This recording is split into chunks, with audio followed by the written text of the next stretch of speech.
The night is restless, carrying an unspoken heaviness. Ariv walks alone through the village, his thoughts like shadows stretching under the dim lantern light. The world around him is silent, yet inside him a storm rages. Some questions come gently, others demand to be answered. And tonight, Ariv could not ignore the one burning in his heart. His eyes land on a familiar sight, a frail figure struggling to lift a heavy sack of grain. Raghu, the old man who had always been kind, always selfless, always helping others before himself. Yet life never seemed to repay him. His back was bent with labor, his hands rough with years of giving. And still, suffering clung to him like an old companion. Frustration wells up in Ariv's throat. It doesn't make sense. It isn't fair. Why?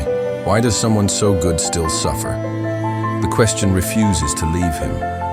It gnaws at his thoughts, demands an answer, and in his heart, he knows there is only one place he can go.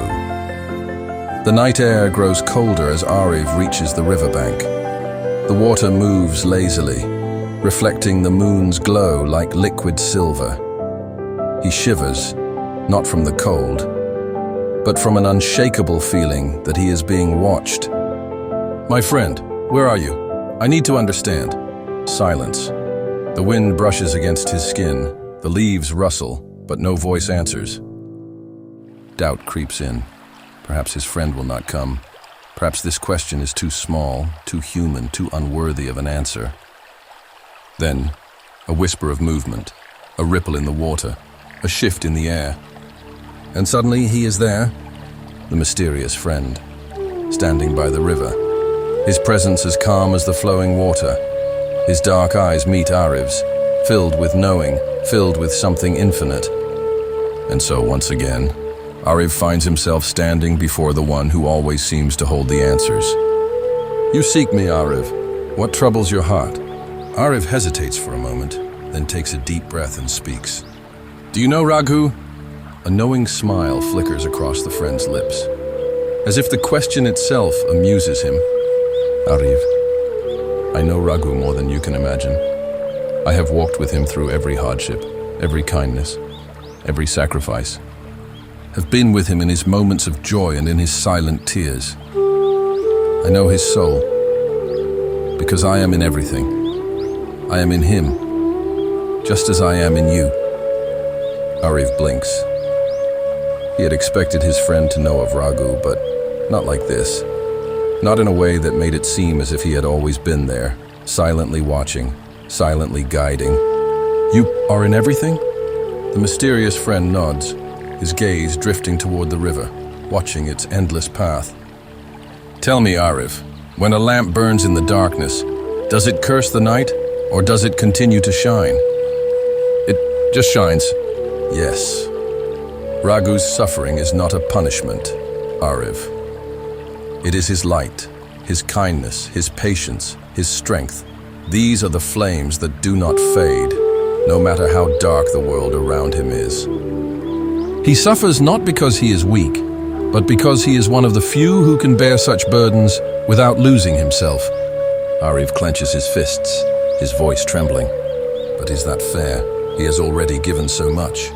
Why doesn't the world give him happiness in return? His friend's gaze softens.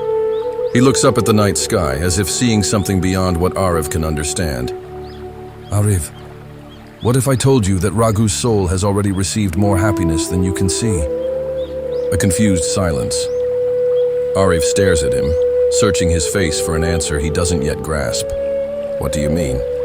"The world measures happiness in gold and comfort, but the soul measures happiness in peace and purpose. Tell me, have you ever seen Raghu refuse to help someone?" "No, never." "Then tell me, Ariv, do you think a man who is truly suffering would still give so much love to others?" Ariv's breath catches, Raghu lifting a crying child, sharing his last bread, and speaking kindness despite his own exhaustion. And suddenly Ariv sees something he had never noticed before. But something else still lingers in his heart. One last question. But how does Raghu understand suffering and struggle, yet remain kind? Why does pain not turn him bitter? The mysterious friend looks at Ariv, his expression unreadable.